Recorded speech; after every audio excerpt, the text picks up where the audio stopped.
Kung minsan sa buhay natin, may mga desisyon tayong hindi mga pinag-iisipan na sa huli ay ating pinagsisisihan. Subalit ang lahat ng nangyayari sa atin, tagumpay man o hindi, ang lahat ng ito ay mayroong binibigay sa ating lesson para matuto tayo sa buhay. Isang maganda at pinagpalang araw sa ating lahat mga kamata. Narito na naman muli ngayon ang inyong master ay para magbigay ng kwentong katatakutan, kakabalaghan at misteryo na hango sa totoo at tunay na buhay.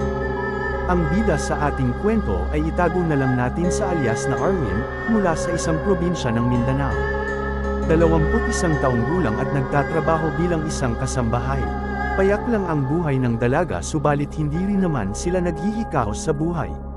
Labis niya ring ipinagmamalaki ang kanyang trabaho sapagkat marangal ito at disente. Panganay si Arlene sa 3 magkakapatid at siya lang ang nag-iisang babae sa kanila. Kahit ulila na sila sa mga magulang ay maayos pa rin naman ang kanilang kalagayan dahil lahat silang magkakapatid ay nagtatrabaho naman ng marangal at maayos. Ang kanyang kwento ay nangyari noong lumipat ng tinitirahan ang kanyang amo na sa bahagi ng maliit na probinsya lang din ng Mindanao. Nang nasa pamilihan sila ng amo niyang babae na si Sofia, kasama rin ang 2 taong gulang nitong anak na si Betbet ay inutusan siyang bumili ng gatas ng bata. Nang pabalik na si Arlene sa kanyang amo galing sa loob ng wet and dry market ay nakita niyang mayroong estrangherong mag-asawa na lumapit sa kanyang amo. Dinig na dinig ni Arlene ang pag-uusap ng mga ito hanggang sa makita nga niyang iniabot ni Sofia ang wallet at anak nito sa mag-asawang estranghero. Kaagad siyang tumakbo at pinigil ang kanyang amo na noong mga oras na yun ay para bang sumailalim sa isang hipnotismo. Mabuti na lang talaga ay napigilan ang pagkuha kay Betbet na umiiyak na ng mga sandaling yun. Tumakbo rin kaagad ang estrangherong mag-asawa at hindi na ito nakita sa pamilihan kaya hindi na nila nabawi ang pitakang naglalaman ng 5,000 piso. Nang magising sa katotohanan ng amo niyang si Sofia ay naiyak na lang ito matapos malamang muntik ng madakip ang kaysa-isa niyang anak. Dahil sa pangyayaring yun ay nagkaroon tuloy ng trauma si Sofia na magpunta na sa pamilihan.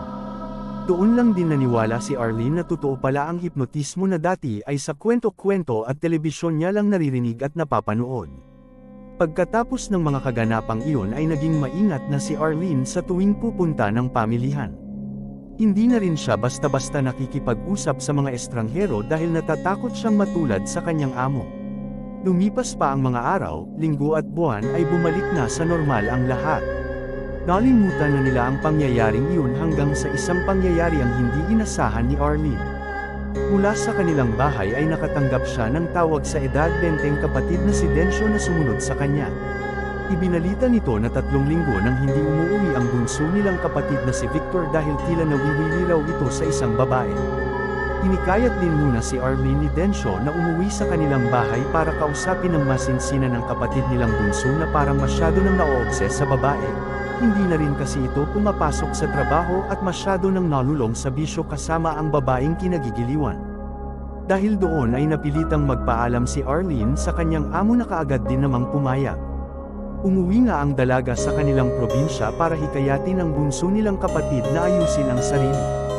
Nang magkita na si Arlene at Dencio ay kaagad nilang pinuntahan ang bahay na tinutuluyan ng kapatid nilang si Victor.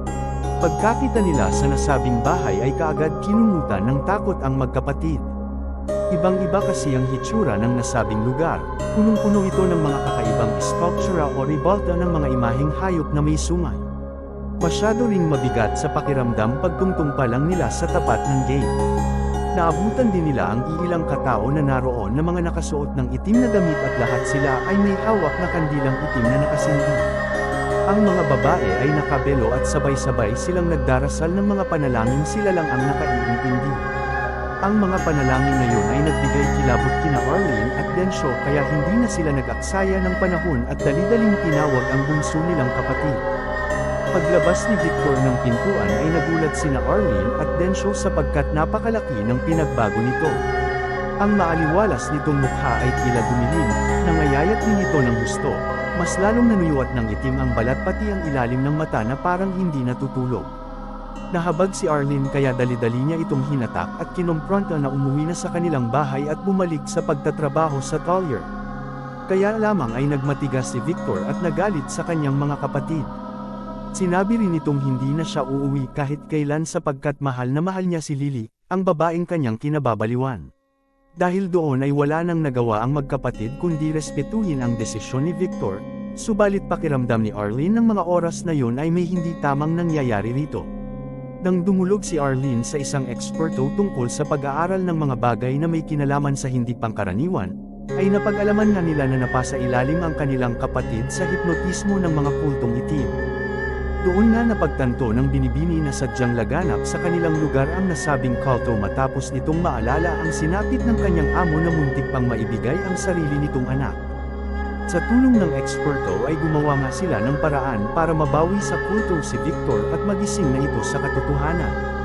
Nagbasa ng orasyon ng manggagamot at may ipinatong itong isang uri ng itim na bato sa larawan ni Victor. Nagsindi rin ang Ginoo ng tatlong mga puting kandila at pagkatapos noon ay pinatakan niya ang larawan. Habang ginagawa nila ang orasyon ay damang-dama nila sa silid na tila lumalaban ang kung anumang presensya na lumulukob sa pagkatao ni Victor. Para bang ayaw ng mga ito na makalaya sa hipnotismo ang binata. Makailang ulit nagbanggit ng kakaibang orasyon ang Ginoo na sinasabing panlaban daw sa mga hipnotismo, gayuma at iba pa. Matagal ang naging proseso at nang matapos na ay sinubukan nilang balikan si Victor sa bahay ng mga kulto upang tingnan kung talagang epektibo ang kanilang ginawa. Kaya lang ay laking gulat nina Arlene at Densho dahil wala na ang mga ito roon. Ayon sa mga taong malapit sa lugar ay matagal na raw walang tao sa lugar na yun kaya labis na ipinagtaka ng magkapatid sapagkat nanggaling lang sila roon noong nakaraang araw. Pag-uwi nila ni Arlene at Densho ay nabalitaan din nila na namatay ang Ginoong tumulong sa kanila upang mapalaya sa hipnotismo ang bunso nilang kapatid, kaya labis-labis ang kanilang takot at panlulumo ng mga sandaling yun.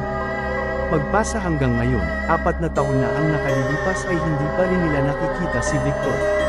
Umaasa na lang si Arlene na balang araw ay makakatakas din ang kanilang kapatid mula sa pagkakahipnotismo at babalik ito sa kanila para muling silang makasama at mabuo bilang isang pamilya.